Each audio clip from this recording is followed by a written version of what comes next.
No Saber Direito desta semana, você vai conhecer as novidades sobre a Lei de Licitações e Contratos. Vai entender as modalidades licitatórias, os procedimentos auxiliares, os critérios de julgamento e as fases da licitação, além de saber como se dá a contratação direta pela nova norma. Quem ensina tudo pra gente é o professor Antônio Daudi.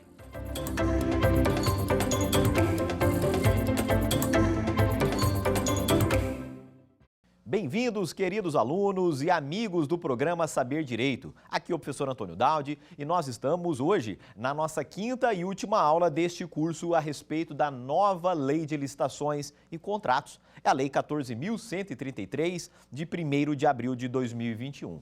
Nesta aula, nós vamos abordar o processo licitatório, o rito licitatório, previsto a partir do artigo 17 da nova Lei de Licitações. Mas antes disso, nós vamos aproveitar para fazermos uma grande revisão sobre aquilo que nós comentamos nas 4 aulas anteriores. Nas aulas anteriores, nós iniciamos comentando que a nova Lei de Licitações, ela já está valendo, ela já está em vigor desde 1º de abril de 2021, mas fato é, nós estamos diante de uma situação um tanto quanto sui generis. Por quê?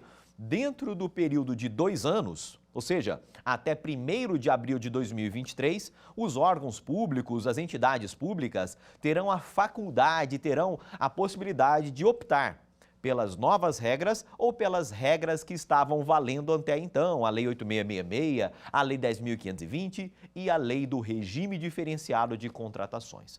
Fato é que dentro destes 2 anos, os entes públicos podem optar pela adoção das novas regras.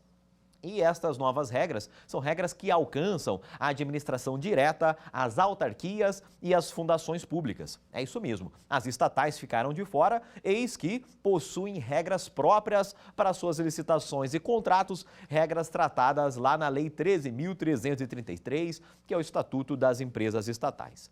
Vejam que a nova lei, ela é bastante analítica, bastante detalhada, ela trouxe uma série de disposições que se aplicam tanto às licitações como aos contratos administrativos. Aqui no nosso curso, nós estamos dando uma ênfase maior nessas regras relacionadas às licitações. Nós comentamos também a respeito da principiologia inaugurada no artigo 5º da nova Lei de Licitações. Nós temos agora 22 princípios expressos no texto da lei.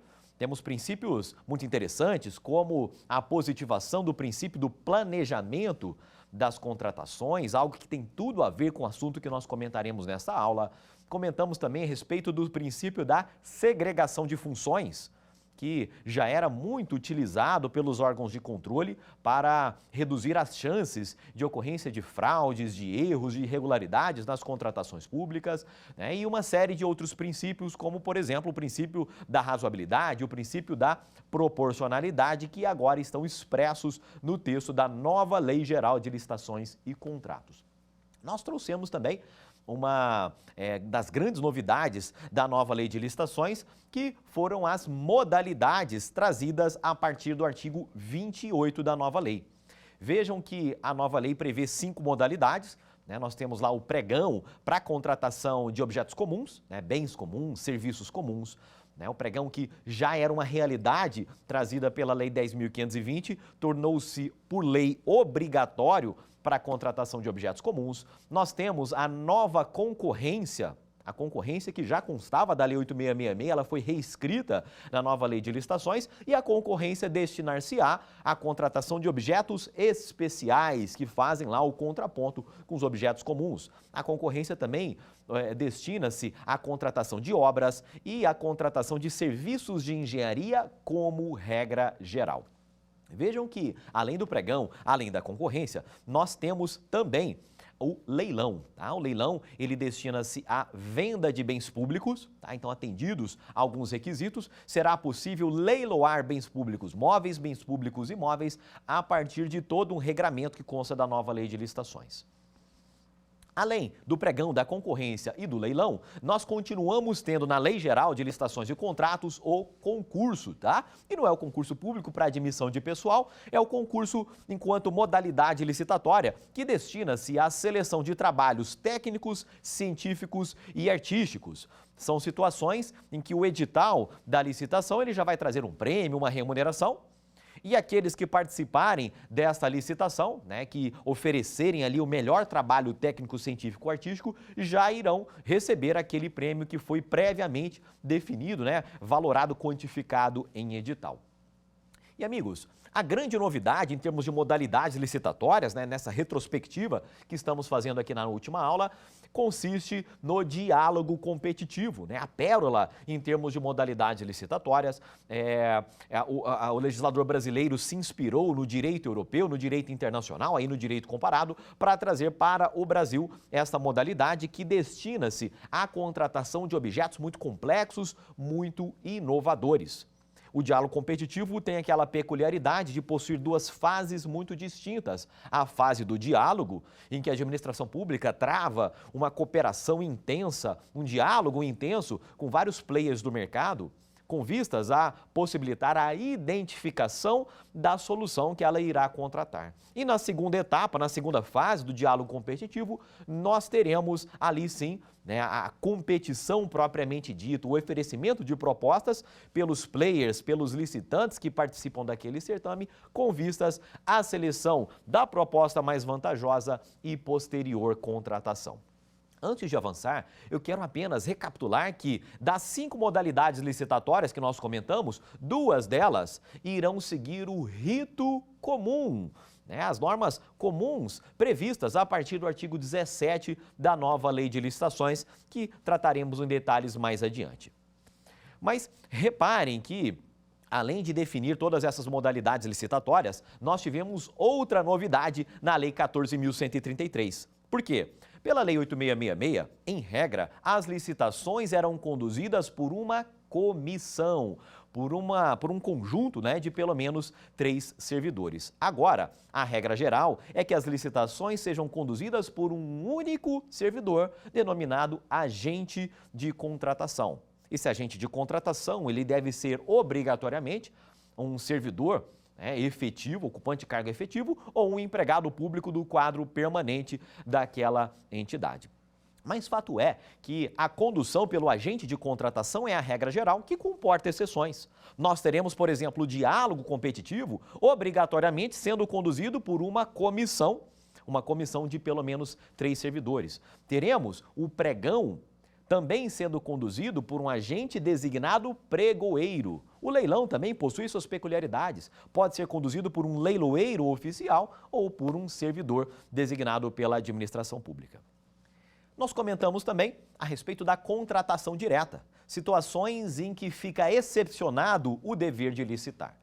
Aqui nós tivemos pontuais diferenças comparativamente à Lei 8.666, né? A estrutura foi mantida na nova Lei de Licitações, ou seja, nós continuamos tendo a contratação direta por dispensa e também por inexigibilidade. A inexigibilidade continua consistindo na inviabilidade de competição e a dispensa continua sendo a decisão política, a decisão do legislador de afastar o dever de licitar.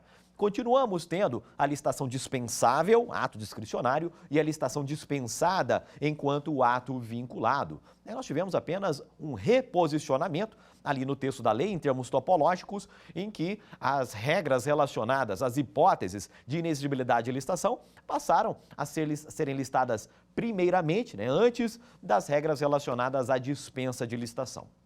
Quando a gente fala em licitação inexigível, na Lei 8.666, nós tínhamos 3 exemplos lá no artigo 25. Na nova Lei de Licitações, nós passamos a ter 5 exemplos em seu artigo 74.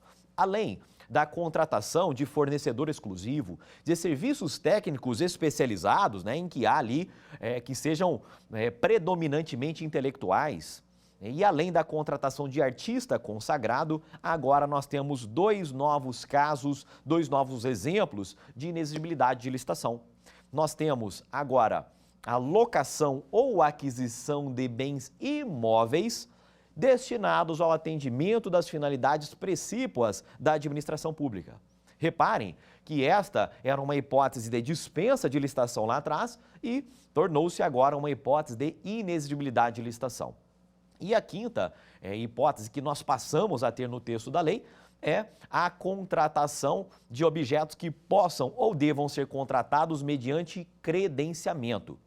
E por falar no credenciamento, outra grande virtude da nova lei de licitações foi compilar, foi sistematizar uma série de procedimentos auxiliares às contratações.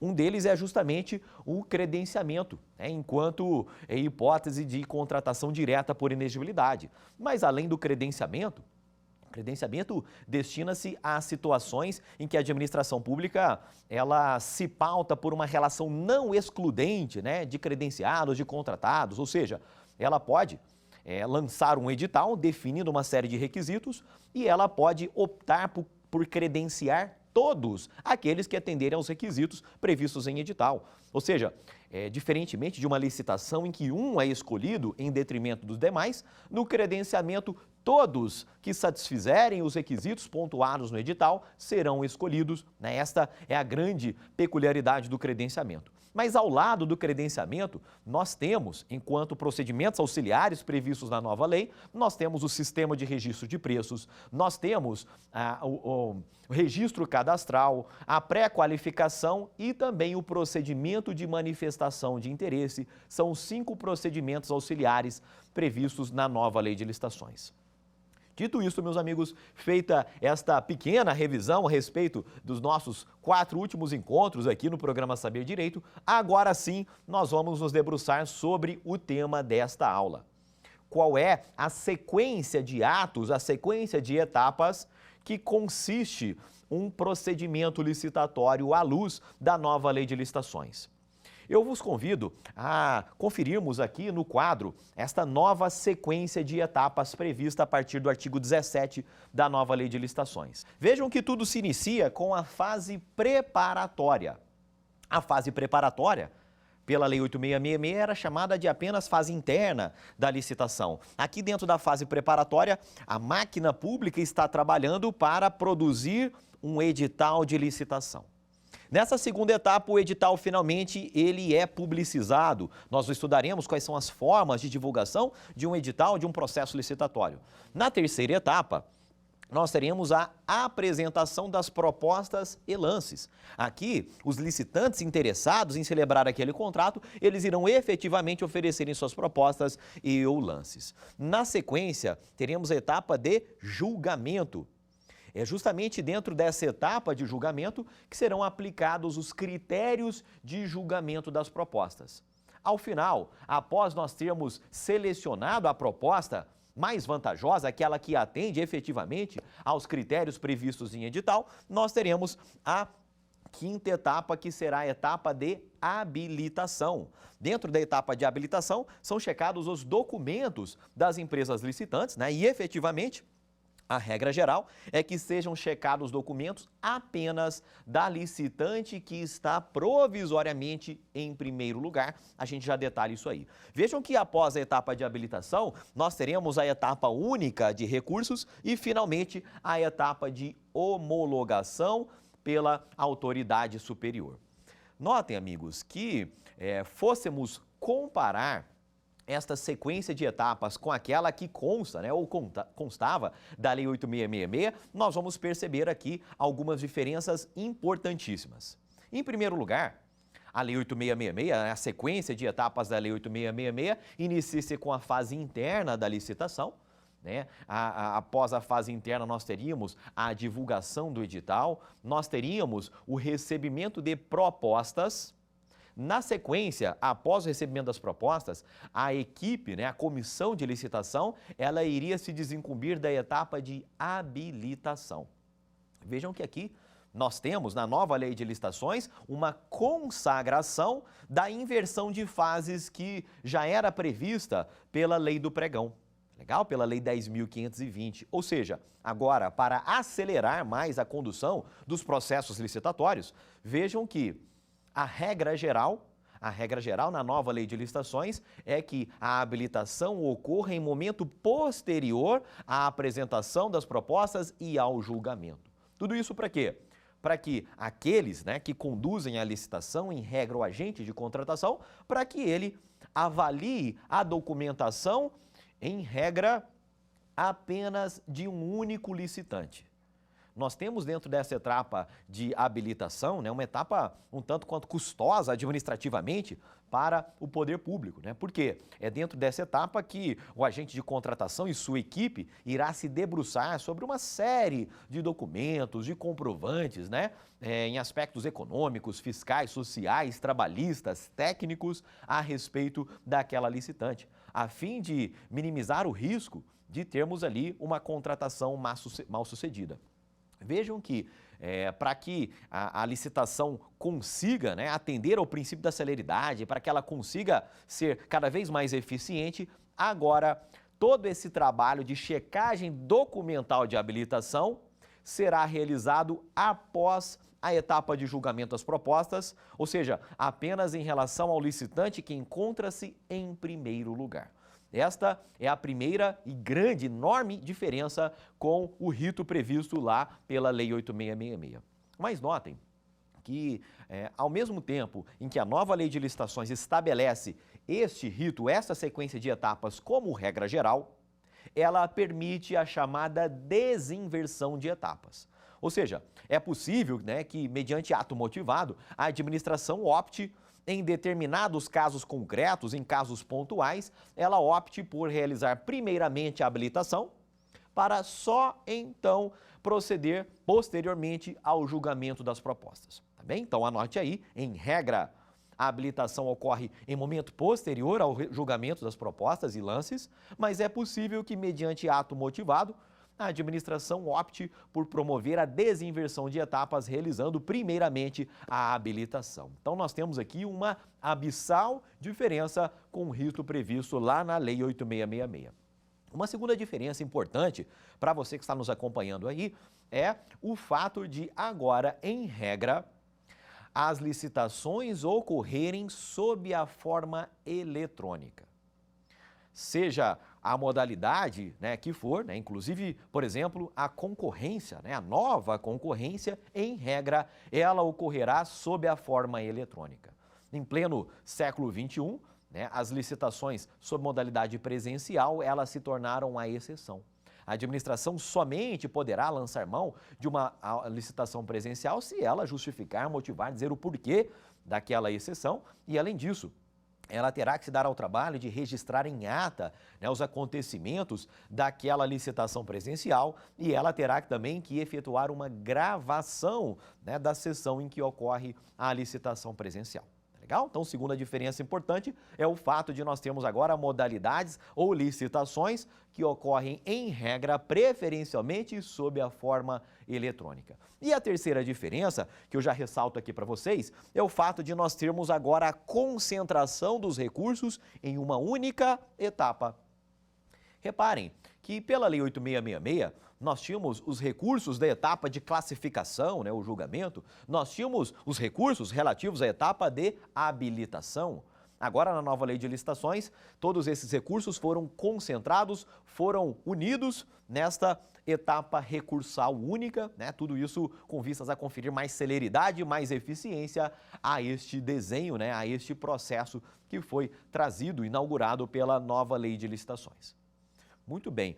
Uma vez que nós já tivemos essa visão geral a respeito do novo processo licitatório, agora nós vamos, né, adentrar a cada uma dessas caixinhas, trazendo alguns detalhes adicionais para você que está nos acompanhando aqui.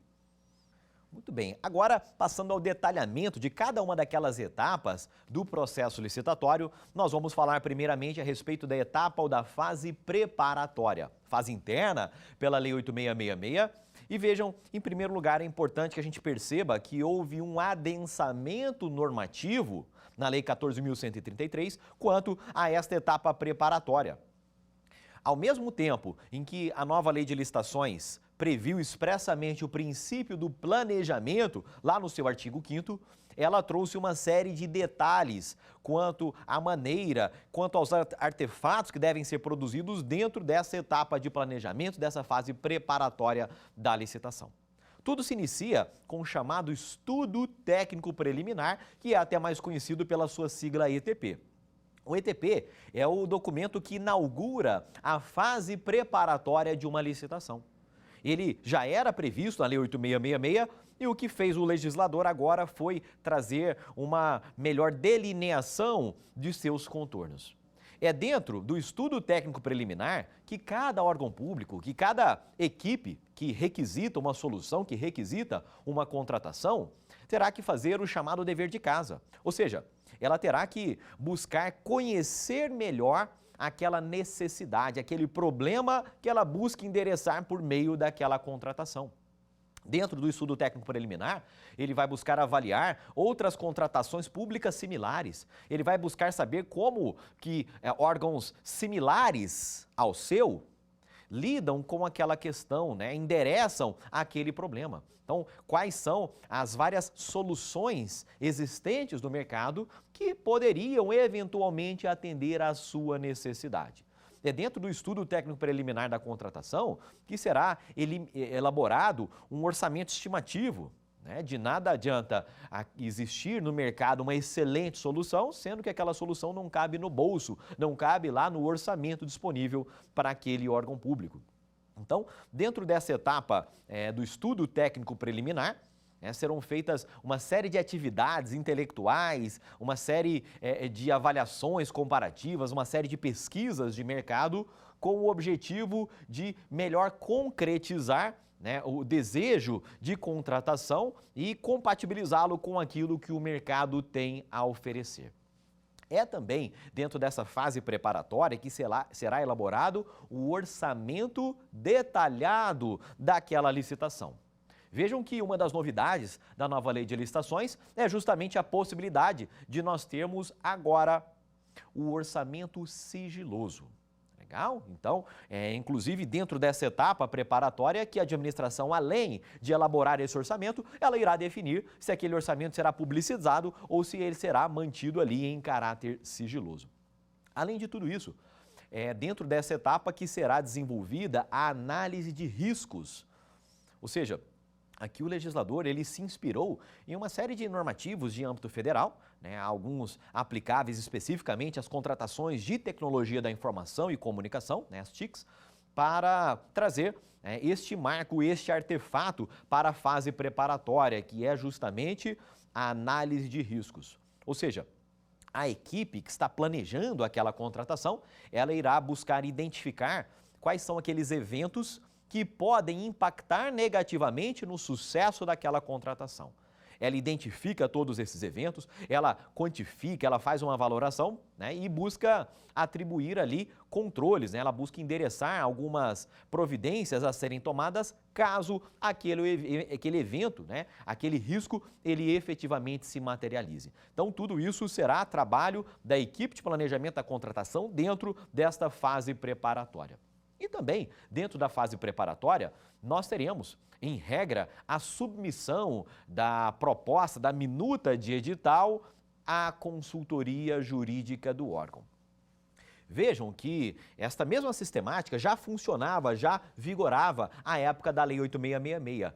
Era obrigatório que um edital de licitação antes de ser publicado, ele fosse submetido à consultoria jurídica do órgão da entidade, ao departamento jurídico, a fim de que seja estabelecida ali uma primeira etapa de controle, um controle de legalidade quanto ao conteúdo daquele edital, até porque nós temos o princípio da vinculação ao edital. Reparem que na nova lei de licitações, nós temos duas observações muito importantes a respeito deste assunto, a respeito desse parecer que é dado pela consultoria jurídica. Em primeiro lugar, agora a lei faculta que, mediante ato da autoridade jurídica máxima de cada órgão, será possível dispensar a submissão da minuta de edital à consultoria jurídica em casos excepcionais. Legal? Então é possível que um ato interno ele preveja situações específicas em que ficaria dispensada essa avaliação jurídica, inclusive com o fim de acelerar a condução, a realização daquela licitação. E em segundo lugar, buscando valorizar ainda mais este parecer jurídico, o legislador previu uma situação específica em que os gestores públicos que venham a ter a sua conduta questionada seja judicial, seja administrativamente, e se eles houverem seguido o parecer da consultoria jurídica, será possível que a advocacia pública os defenda judicial ou administrativamente. Vejam que é um benefício trazido pelo legislador para o gestor público que atua na área de licitações de contratos administrativos. Porque, por força dos princípios da sindicabilidade, da indisponibilidade do interesse público, da tutela, do controle, é plenamente possível que a conduta de um gestor hoje que conduz uma licitação, a conduta de um fiscal de contrato que hoje participa ali da gestão de um contrato administrativo, é possível que futuramente esta conduta seja questionada. Seja questionada no âmbito, por exemplo, de uma ação civil pública, seja questionada, por exemplo, no âmbito de um tribunal de contas.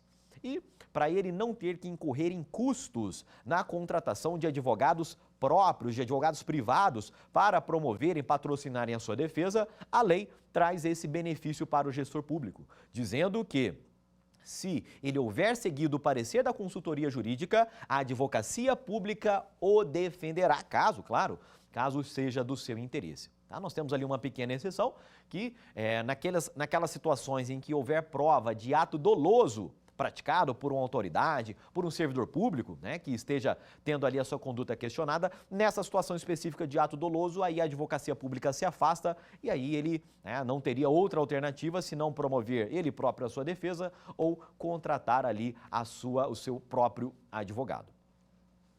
E uma vez examinada a minuta de edital pela consultoria jurídica, e havendo ali a sinalização favorável quanto ao prosseguimento daquele processo licitatório, terá lugar a segunda etapa desse rito comum que nós estamos comentando aqui com vocês, que será a divulgação do edital. Vejam que aqui nós tivemos, inclusive, uma alteração que se deu em momento posterior à publicação da lei. Por quê? Ao longo do processo legislativo, houve o veto a um dispositivo que obrigava a publicação dos editais de licitação em jornais de grande circulação, jornais diários de grande circulação e também no Diário Oficial. Então, preste atenção porque isso aqui é importante. Na versão da lei que foi publicada lá no dia 1º de abril de 2021, era obrigatória a divulgação dos editais de licitação em um único meio, no Portal Nacional de Contratações Públicas. O que ocorreu em momento posterior foi justamente a superação deste veto por parte do Congresso Nacional. Então, hoje, indo direto ao ponto, hoje cada edital de licitação, obrigatoriamente, ele deve ser divulgado em 3 locais. Ele continua sendo divulgado no Portal Nacional de Contratações Públicas, que é um grande repositório nacional que vale ali para todos os entes federativos, de dados, de documentos quanto a licitações e contratos administrativos. Então, todo edital que se sujeita à nova lei de licitações deve obrigatoriamente ser publicado no Portal Nacional de Contratações Públicas, mas também deve ser publicado no Diário Oficial da União, do Estado, do município, do Distrito Federal. E, em terceiro lugar, também continua sendo obrigatória a sua divulgação em jornais diários de grande circulação. Ainda que se possa questionar esta necessidade em pleno século XXI, fato é que estas são as 3 formas obrigatórias de divulgação de um edital, segundo a atual versão da atual edição da Lei 14.133. Além disso, facultativamente, além da publicação nestes 3 veículos, facultativamente, cada ente federativo pode desenvolver ali um site próprio, um sítio eletrônico próprio na internet para promover essa divulgação, mas isso se dará em caráter facultativo. Além disso, amigos, nós temos uma peculiaridade que gravita em torno do leilão. Vejam que o leilão, ele não seguirá esse rito procedimental comum que nós estamos comentando. E o leilão, além desta tripla divulgação, o leilão precisa ter ali uma 4ª divulgação do seu edital. Por quê? Com a finalidade de maximizar a quantidade de interessados, a quantidade de potenciais adquirentes de bens públicos, a legislação determina que seja impressa e seja divulgada uma cópia do edital do leilão em local de grande circulação dentro da sede da administração pública. Além disso, além dessa tripla divulgação obrigatória dos editais de licitação, é importante nós percebermos que a nova lei de licitações ela também estabelece, como fazia a Lei 8666, períodos, prazos de antecedência mínima entre a divulgação do edital e o recebimento das propostas. Tá? Agora, pela nova lei de licitações, esses prazos serão todos computados em dias úteis. Pela Lei 8666, salvo a situação específica do convite, os prazos eram computados em dias corridos, agora todos em dias úteis. E esses prazos irão variar de 8 dias úteis, é o prazo mínimo, até o prazo máximo de 60 dias úteis, a depender do regime, a depender lá do critério de julgamento, a depender de uma série de fatores, tá? Nós teremos aí esta variabilidade de 8 dias úteis a 60 dias úteis em relação aos prazos de antecedência mínimo para divulgação dos editais de licitação. Muito bem, meus amigos, percebam que já houve a etapa preparatória. O edital já ganhou corpo, né, já ganhou forma ali no mundo jurídico, né, e ele já foi inclusive divulgado. Abriu-se aquele prazo para o recebimento das propostas e agora nós vamos adentrar na terceira etapa do rito procedimental comum que nós havíamos projetado na tela anteriormente. Nós estamos caminhando pelo rito procedimental previsto lá no artigo 17 da nova lei de licitações. Já tratamos da fase preparatória, já tratamos da divulgação do edital e isso nos leva à terceira e à quarta etapa desta sequência de atos que nós estamos estudando. É o momento agora de os licitantes interessados apresentarem suas propostas, seus lances ao poder público e, ato contínuo, o poder público ele irá julgar. Ele irá aplicar os critérios de julgamento previstos em edital àquelas propostas, àqueles lances que foram recebidos pela administração pública. Note, amigos, que nós teremos aqui, basicamente, após o recebimento dessas propostas e desses lances, nós teremos basicamente 2 passos a serem realizados pelo agente de contratação. Vejam que, em primeiro lugar, ele irá ordenar as propostas, os lances recebidos de acordo com o critério de julgamento previsto em edital, seja o menor preço, seja a melhor técnica, seja a técnica e preço, enfim. Ele irá ordenar essas propostas, esses lances e, ao final, em relação àquele que encontra-se provisoriamente em primeiro lugar, ele irá checar a aceitabilidade daquela proposta. Ele irá verificar se aquela proposta oferecida pelo licitante que encontra-se em primeiro lugar, se de fato ela atende aos requisitos previstos em edital. E, dentro dessa etapa, amigos, é importante nós resgatarmos alguns pontos importantes que se relacionam ao julgamento das propostas. Vejam que, agora, pela nova lei de licitações, nós passamos a ter mais de um modo de disputa. Pela lei 8666, eram entregues envelopes lacrados, envelopes fechados, com conteúdo sigiloso, até a sua abertura. Mas, agora, pela nova lei de licitações, nós passamos a ter tanto o oferecimento de propostas como de lances, a depender do que consta no edital. E, nesse sentido, nós temos o modo de disputa aberto, o modo de disputa fechado e ainda a possibilidade de combinar estes modos de disputa aberto e fechado. No modo de disputa aberto, são apresentados lances públicos, e lances sucessivos, sejam lances crescentes, sejam lances decrescentes, muito similar ao que nós já tínhamos em relação ao funcionamento de um pregão.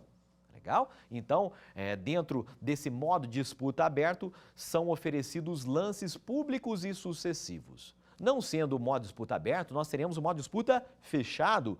E aí, no modo de disputa fechado, são oferecidas propostas e o teor dessas propostas, ele é mantido sigiloso até o momento de sua abertura, tal qual ocorria pela Lei 8666. E, finalmente, é possível combinar, colocarmos ali modo de disputa aberto-fechado, fechado-aberto, enfim, haver ali uma combinação, uma utilização conjunta dos modos de disputa aberto e fechado. É também no momento da entrega da proposta que os licitantes, eles apresentam a chamada garantia de proposta. Uma das faculdades da administração pública é exigir em edital uma garantia de que, efetivamente, aquela proposta será honrada pelo licitante que está participando do certame licitatório. Ou seja, no sentido de que, se ele vencer a licitação e vier a ser convocado para celebrar o contrato, que de fato ele vai comparecer, ele vai atender essa convocação e irá celebrar o contrato. Essa garantia de proposta, amigos, ela tem uma limitação máxima de 1% do valor estimado da contratação. Então, tudo isso ocorre, né? Essa entrega ocorre também dentro aqui do momento da entrega das propostas.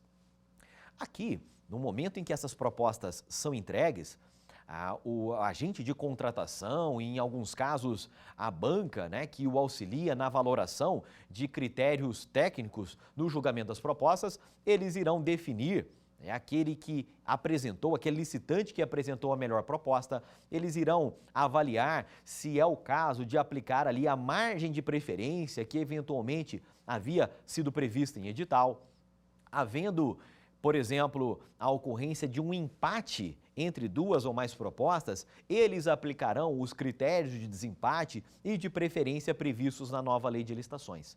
Vejam que a Lei 8.666 já previa no seu artigo 3º critérios de desempate. A nova Lei de Licitações, ela traz uma série, ela consegue trazer 8 critérios de desempate e de preferência, né? Não há previsão mais de sorteio ao final da aplicação destes critérios, como havia na Lei 8.666, e todos esses critérios eles buscam, né, justamente favorecer, né, determinadas questões que são do interesse público, que são sensíveis ao legislador e foram previstos como critérios de julgamento e de preferência agora na nova Lei de Licitações. Repare que, uma vez definida aquela proposta que está melhor consentânea com o critério de julgamento previsto em edital, será dada continuidade à condução do processo licitatório e isso nos levará à etapa de habilitação.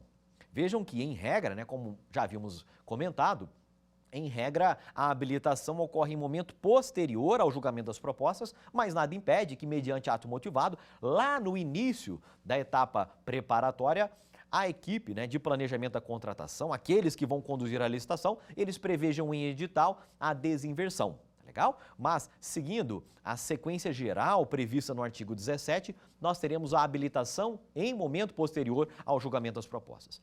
E a habilitação, amigos, ela se presta justamente à checagem documental. É saber se, de fato, aquela empresa que está sendo contratada, ela é daquele nicho de mercado. Eu vou aplicar ali uma série, né, caso previsto em edital, a equipe, né, que conduz ali aquela contratação, o agente de contratação, vai exigir, né, que sejam entregues comprovantes, declarações, atestados, a fim de comprovar que aquela empresa, né, ela conseguiria, que ela já participou de licitações anteriores a respeito daquele objeto, que ela já prestou aquele serviço similar anteriormente, que ela já executou uma obra similar àquela anteriormente, tudo isso com vistas a minimizar o risco de insucesso daquela contratação.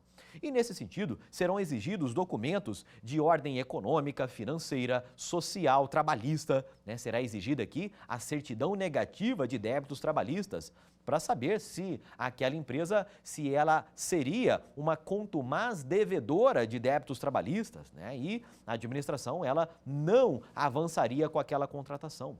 Serão exigidas uma série de documentações relacionadas a questões fiscais, a questões técnicas, né? Tudo isso dentro da etapa de habilitação.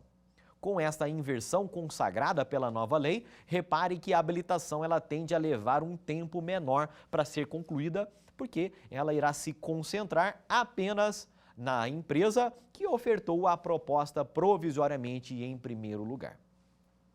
Após o julgamento das propostas, após a habilitação, caso aqueles documentos apresentados sejam aceitos, nós teremos, a licitação se avançará e nós teremos ali a abertura de um prazo para manifestação de recursos na via administrativa. Eu vos convido a examinar aqui na tela esta etapa recursal, onde é que ela se insere dentro do nosso procedimento licitatório. Vejam que logo após a etapa de habilitação, que comentávamos há pouco, terá lugar a etapa recursal. E aqui nós temos uma outra novidade importante da Lei 14.133, que é a concentração dos aspectos recursais em uma única etapa. Passamos a ter uma etapa recursal única e, ao que se tem entendido, esta concentração recursal ocorrerá mesmo se houver a desinversão de etapas, que eventualmente pode ser prevista em edital. Como é que vai funcionar os recursos pelo rito procedimental comum da nova Lei de Licitações? Os interessados, os licitantes interessados, eles devem manifestar de maneira imediata a sua intenção em recorrer e, caso eles desejam efetivamente avançar nesse recurso na via administrativa, eles terão o prazo de 3 dias úteis para a apresentação das razões recursais, dos fundamentos para aquele recurso, dos fundamentos da motivação de sua irresignação quanto ao resultado daquela licitação. Seja uma reclamação, seja uma irresignação quanto ao julgamento, seja irresignação quanto à etapa de habilitação, tudo isso deve ser discutido dentro desse momento único, agora da etapa de recursos que se dá após a etapa de habilitação. Muito bem. Ao final, amigos, nós teremos a homologação e a adjudicação do objeto licitado ao licitante vencedor. Reparem que, neste momento, a homologação ela já não mais cabe ao agente de contratação. Em virtude, inclusive, do princípio da segregação de funções, quem detém a prerrogativa, a competência necessária para homologar o processo licitatório é a autoridade superior e não mais aqueles que conduziram, que estiveram tão próximos assim do processo licitatório. Vejam que, neste momento da homologação, a autoridade competente, ela tem diante de si 4 possibilidades. Pode ser que ela se depare que ela detecte e se depare com um vício que foi praticado dentro daquela licitação. E tudo vai depender se esse vício é um vício sanável, um vício de menor monta, um vício superável, ou se é um vício insanável. Vejam que, sendo um vício sanável, um vício superável, aquela autoridade superior, ela poderá determinar a devolução, o retorno daquele processo licitatório a fim de que seja sanada aquela irregularidade. Tudo isso com vistas a se aproveitar aquele processo licitatório, aquele edital, e para já não se partir para algo mais drástico, que seria a invalidação total daquela licitação. Então percebam que, pelo texto da nova Lei de Licitações, sendo sanável o vício, determina-se apenas para o saneamento daquela irregularidade. Por outro lado, amigos, nessa segunda hipótese, sendo um vício insanável, aí terá lugar a anulação, a invalidação daquela licitação, de todo aquele processo licitatório, já que nós estaríamos diante de um vício insuperável. Imagine só uma obra sendo licitada por meio de um pregão. O pregão, a gente sabe, ele é inviável a sua adoção para obras. Teria que se adotar como regra geral uma concorrência, não é verdade? Então, ali nós estaríamos, por exemplo, diante de um vício insanável que suscitaria a invalidação daquela licitação. Vejam que esta invalidação, ela pode se dar tanto de ofício como mediante provocação das partes interessadas e, claro, tanto a invalidação que nós estamos comentando, mas também a revogação, que já comentaremos, nestes casos é necessário se oportunizar o contraditório e ampla defesa aos interessados. Vejam que nós estamos diante das alternativas de que dispõe, dos cenários em que pode se encontrar uma autoridade superior ao final do processo licitatório. Vício sanável, correção das irregularidades, vício insanável, anulação, mas é possível que aquela autoridade superior ela não detecte nenhum vício.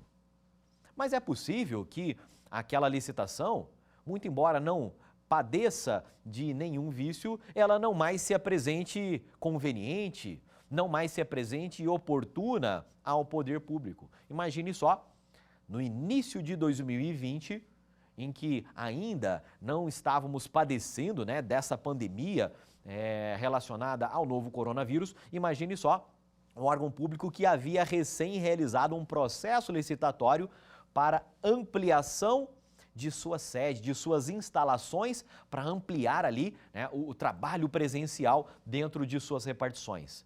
Vejam que é possível que poucos meses depois, aquele órgão entenda que mesmo que aquela licitação não apresente mais nenhum vício, que ela não seja mais oportuna, né, que a tendência agora seja o teletrabalho, por exemplo, e ela decida não anular, mas revogar aquela licitação. Tá legal? Então, esta é a terceira situação, né, a terceira providência que pode ser tomada por uma autoridade superior ao final do processo licitatório, seria a revogação daquele processo licitatório. E, finalmente, nós temos aqui a quarta alternativa de que dispõe a autoridade superior, que é o chamado caminho feliz, ou seja, a licitação que não padece de nenhum vício, e aquele objeto licitado que continua sendo conveniente, continua sendo oportuno para a administração pública. Nesta quarta hipótese, nós teremos finalmente a adjudicação do objeto licitado ao licitante vencedor, naquele que sobreviveu ao rito licitatório, e também a homologação daquela licitação. Uma vez adjudicado, homologado, aí, né, o caminho está livre para a celebração do contrato administrativo em decorrência daquela licitação. Vejam que a partir deste momento, o licitante selecionado, o licitante a que foi adjudicado aquele objeto, ele será convocado para celebrar aquele contrato. Tá? E ele, dentro do prazo, né, previsto de obrigatoriedade das propostas, ele terá o dever de atender essa convocação do poder público, né, sob pena de receber as sanções previstas em lei. Muito bem, uma vez celebrado o contrato administrativo, terá lugar a incidência de uma série de outras normas, de uma série de outras regras que também constam da nova Lei de Licitações e Contratos. Esta lei também cuida de trazer regramentos gerais aplicáveis aos contratos administrativos, a exemplo das cláusulas exorbitantes dos contratos administrativos, né, a possibilidade de extinção unilateral do contrato, a possibilidade de alteração unilateral, a fiscalização que deve empreender o poder público sobre a execução dos contratos. Enfim, teremos a previsão de uma série de normas quanto à duração desses contratos administrativos. Tá? Não mais se aplicam aqueles prazos que constavam lá do artigo 57 da Lei 8.666. Nós teremos agora uma importância muito maior do edital em estabelecer o prazo, né, a duração máxima daquele contrato, claro, atendidos os preceitos previstos em lei. Terá lugar uma série de disposições da nova Lei de Licitações quanto ao controle das contratações. Tá? E nós teremos lá a previsão das chamadas 3 linhas de defesa.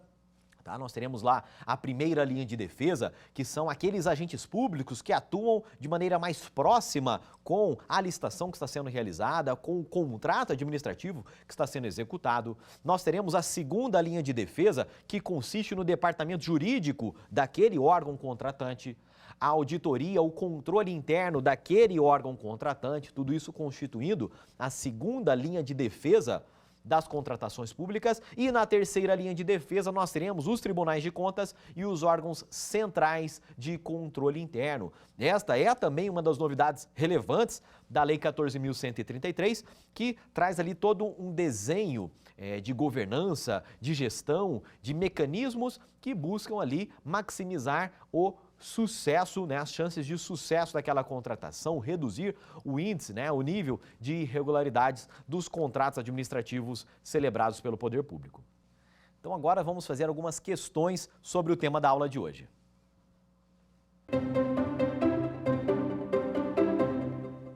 Nessa primeira questão, o enunciado diz lá: quanto aos recursos no rito licitatório da Lei 14.133 de 2021, é correto afirmar que, letra A, seguem os mesmos preceitos contidos na Lei 8.666. Letra B, são apreciados em fase única. C, o acolhimento implicará invalidação de todo o processo licitatório.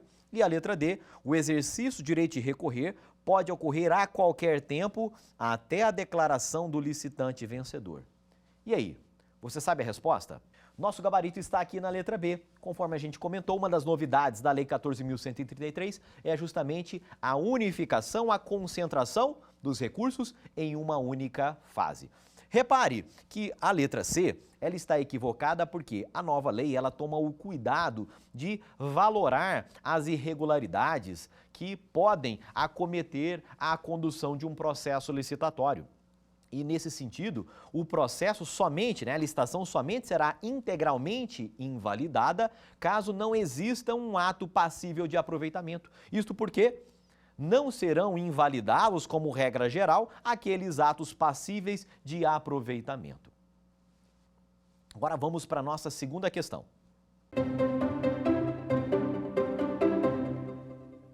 Nessa questão, o enunciado diz lá que as licitações regidas pela Lei 14.133 serão realizadas.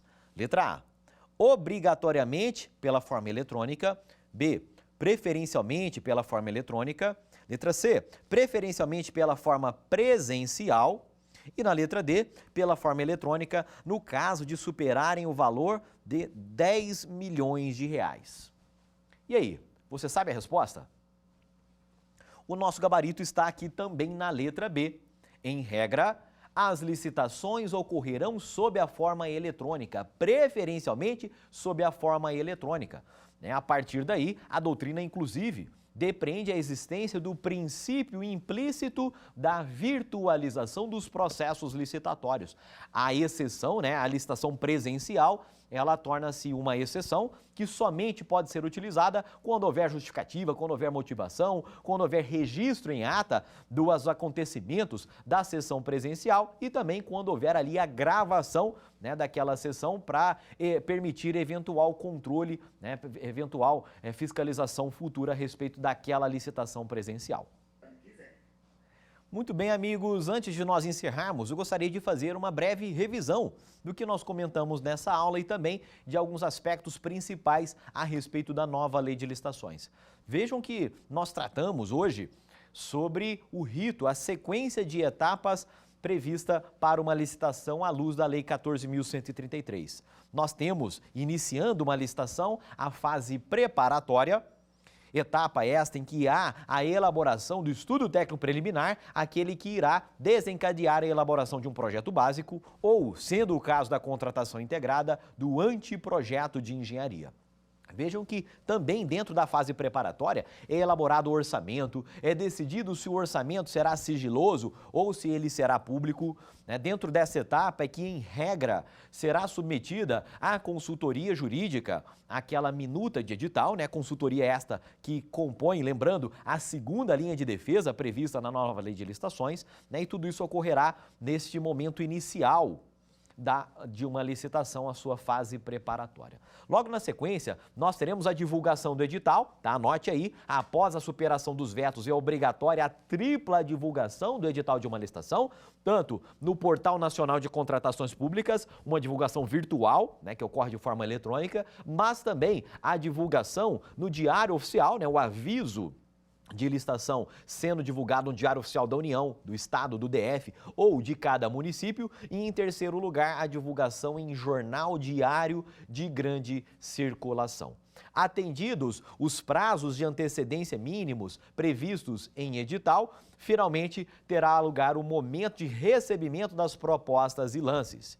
E aí, amigos, a equipe que está cuidando daquela licitação, conduzindo aquela licitação, por exemplo, o agente de contratação, irá se valer dos critérios de julgamento das propostas e irá buscar ordenar, classificar essas propostas de acordo com o critério previsto em edital, se valendo estritamente das regras que constam do edital, até em virtude do princípio do julgamento objetivo, da vinculação ao edital.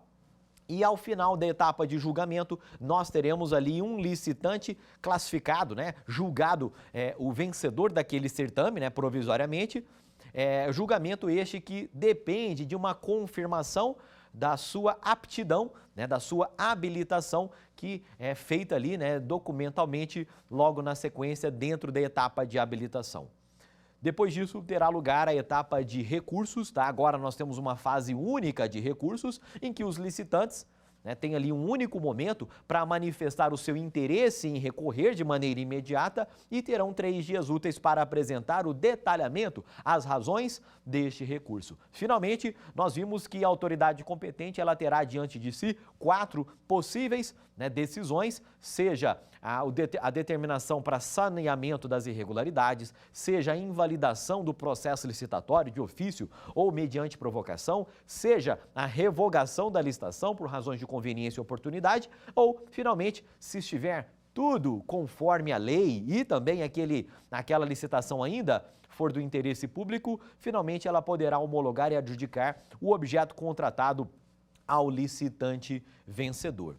E tudo isso, amigos, nós estamos falando a respeito da nova lei de licitações, a lei que inaugurou um novo regime licitatório, um novo regime de contratações, regime este que coexiste com os regimes, com os regramentos anteriores que eram dados pela Lei 8666, pela Lei 10.520 e também pela Lei do RDC, do regime diferenciado de contratações.